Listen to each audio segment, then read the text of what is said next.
Dessiner est une autre façon d'écrire. Un chat à Paris, puis une ville, c'est Paris. Dany Laferrière de l'Académie française est mon invité. C'est un livre incroyable.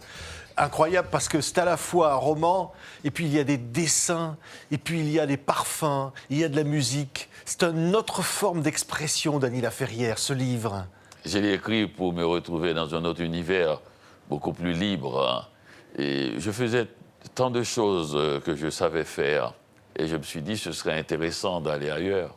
Oui, intéressant de faire ce qu'on ne sait pas faire, c'est ça que vous dites? Oui, oui, tout à fait. Il y a même un chapitre, le dernier, la postface, où c'est écrit « Comment faire ce qu'on ne sait pas faire ».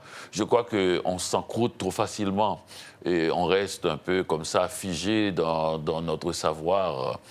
Et ce serait intéressant d'aller voir. Quelqu'un m'a dit, mais vous savez dessiner, vous dessinez très bien. J'ai dit, oui, mais j'ai pris 1 an et demi pour le faire. Donc, il ne suffit pas de vouloir faire ce qu'on ne sait pas faire, mais il faut y mettre le temps aussi. Oui, vous, l'homme de la Remington 22, cette fameuse machine à écrire, là, cette fois, vous écrivez à la main. Oui. C'est tout écrit à la main, il y a une proximité avec le lecteur. On lit vos carnets intimes. C'est tout à fait différent, la main et la machine à écrire. J'ai voulu écrire à la machine à écrire depuis mon premier roman, La Remington 22, parce que je voulais une écriture proche de Miller, proche de Bukowski, proche de cette Amérique du Nord où je vivais. Et j'habite encore à Montréal. Et cette fois-ci, je voulais être proche de la page elle-même, avoir la main sur la page. Vous savez, la main est un instrument extraordinaire. Elle ne tombe pas en panne. Elle ne manque jamais d'électricité, sauf s'il y a un accident. Et je trouvais ça différent, complètement. Il y a beaucoup plus de traces du corps, des parfums, dont vous disiez tout à l'heure, les odeurs, les émotions, les sensations, les situations prennent une sorte d'ampleur mythologique, on dirait qu'on trace sur une grotte quelque chose. C'est incroyable parce que, évidemment, il y a cette déclaration d'amour à Paris. Alors, un autoportrait avec un chat, alors que vous n'avez jamais eu de chat, mais vous imaginez ce chat qui vous accompagne dans cette découverte. Oui, je n'ai pas eu de chat, mais j'ai trouvé que c'était un animal le plus intéressant à flâner avec. Et il est indépendant, et je me souviens d'ailleurs, le chat de Cocteau avait un collier, c'était écrit « Cocteau m'appartient ». Et Cocteau lui-même dira plus tard « Il n'y a pas de chat policier ». Donc, le chat est très indépendant, je voulais être avec lui.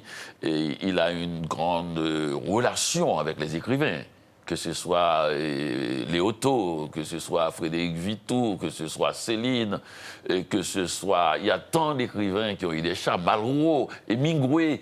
Donc, les chats ont un lien absolument avec la littérature.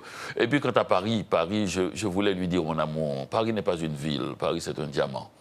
Et il est tellement fort qu'on l'a tellement chanté et que parfois on oublie que Paris est une ville extraordinairement magique et on oublie de le lui dire. Oui. Je voulais qu'un étranger, quelqu'un qui arrive dans Paris il y a quelques années à peine, puisse dire sans restriction, sans mais, que Paris c'est un diamant. C'est extraordinaire.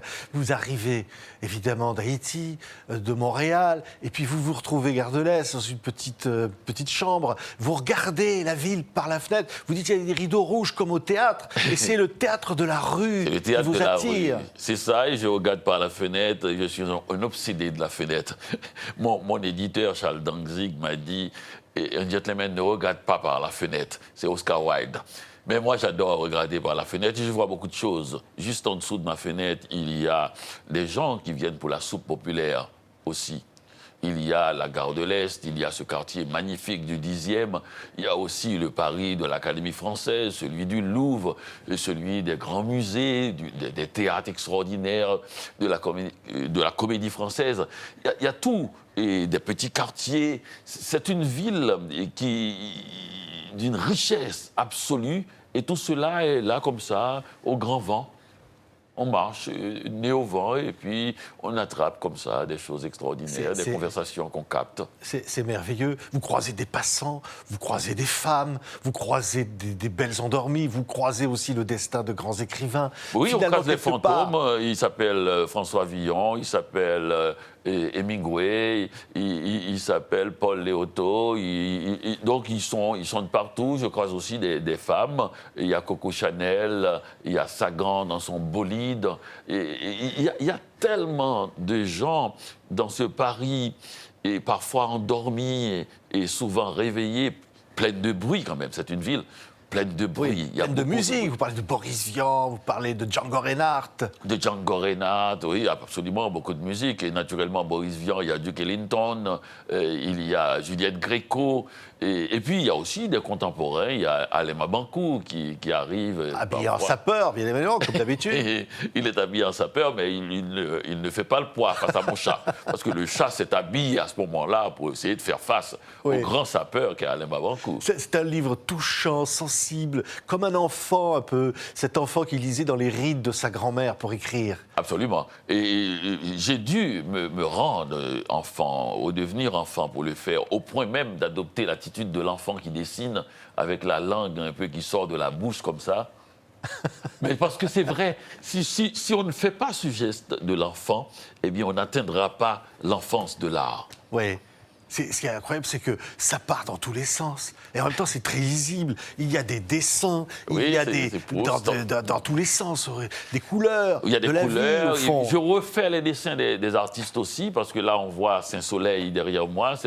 Je crois que c'est Saint-Florent, cette femme, qui fait partie du groupe Saint-Soleil, que Malraux a été voir en Haïti. Et quand Malraux, sachant qu'il allait mourir, a vu qu'il y avait des paysans qui peignaient un petit cimetière avec des couleurs si riantes et si lumineuses, il a été voir parce qu'il avait le sentiment que ces gens-là devaient connaître un chemin qui mène à la mort sans passer par la douleur.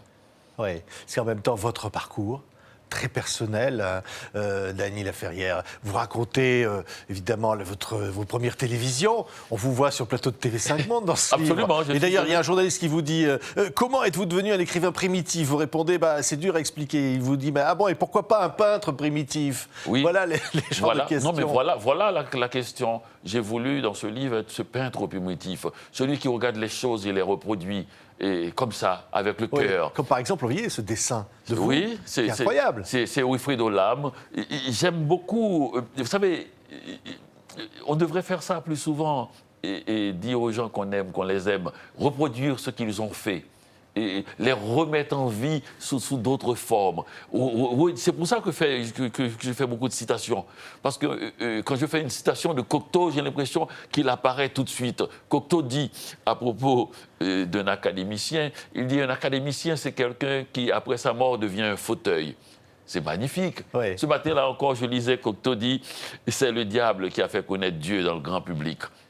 C'est encore magnifique. Donc toutes ces citations, toutes ces traces d'individus apparemment morts, je dis, car sur la tombe de Cocteau, c'est écrit « Passant, faites semblant de pleurer, car le poète fait semblant de mourir. » C'est extraordinaire, oui. Oui, et puis alors, vous croisez quelqu'un dans le métro et vous dites à un moment, à la fin de ce livre, il vous dit « Alors, maintenant, j'espère que vous allez nous faire un grand livre d'académicien. » Hein, et voilà le grand livre d'académicien. Oui, il est libre. Mais l'académicien, c'est quelqu'un d'extrêmement libre. C'est pour ça, la plupart sont âgés, puisqu'ils ne doivent plus rien à personne. Et tout ce qu'ils ont à faire, c'est retrouver l'enfance de l'art. Oui, ce qui est retrouver, au fond, le plaisir de l'encre sur le papier. Oui, le plaisir des couleurs, des sensations et des émotions qui accompagnent ces sensations et ces coulères. La vie, c'est ça. Au fond, vous vous nourrissez de tout ça. Je me nourris je capte tout ça, je capte toutes ces odeurs. J'ai hâte de rentrer chez moi pour aller les mettre en couleur comme un enfant, et parce que c'est le seul temps de repos que j'ai. J'étais un peu triste parce que ma vie était encombrée, alourdie un peu par toutes sortes de petits détails. Et quand j'ai compris qu'il fallait prendre tous ces petits détails et les transformer en couleurs, en émotions, en sensations, qu'on pouvait les prendre. Un peu comme Mozart et sa belle-mère l'insultaient. À un moment donné, au lieu d'entendre les insultes, il a entendu de la musique. Il lui a dit « répétez encore ». Et c'était Papageno. Répétez encore. Donc c'est extraordinaire quand on travaille, quand on écrit, tout ce qu'on entend dans la rue, toutes les rumeurs de la ville, les conversations, on prête l'oreille à tout et on est plus sensible à ce qui se passe autour de nous. Oui. Un écrivain, c'est quelqu'un qui n'est pas dans une tour d'ivoire, c'est quelqu'un qui est parmi les gens et qui reste sensible à ce qui se passe autour de lui. Aux toutes petites choses. Par exemple, vous faites votre cuisine dans votre petite chambre, Ah oui, aux odeurs, aux ingrédients. Et puis même, j'allais presque dire, vous revenez à l'alphabet. Vous êtes un éloge de l'alphabet, au fond des lettres. Vous revenez à la base de tout. Toute notre vie se repose. Le monde tourne autour de 26 lettres de l'alphabet. Nos angoisses, c'est physique. Le poids du monde se repose sur les 26 lettres de l'alphabet. Vous demandez où est-ce qu'on mettrait tout ça et tout ce que nous savons du monde, et s'il n'y avait pas des livres pour les déposer calmement et pouvoir les réouvrir un jour comme ça de grand ennui. Oui, vous dites, à chacun de mes débuts, je me retrouvais toujours dans le même univers, quelque chose de neuf qui s'apprêtait, et puis un monde nouveau, et puis le bruit souterrain des choses, une agitation, et vous dites une seule action possible, encore une fois, regarder par la fenêtre. Absolument. Il faut regarder par la fenêtre. Il faut regarder par la fenêtre, c'est par elle que la rumeur du monde entre chez vous. Merci beaucoup. C'est Dany Laferrière, Autoportrait de Paris avec chat, publié chez Grasset. C'est un livre, parce que c'est pas un livre, c'est plus qu'un livre. Merci beaucoup, Dany Laferrière, d'avoir été avec nous. Merci. Merci.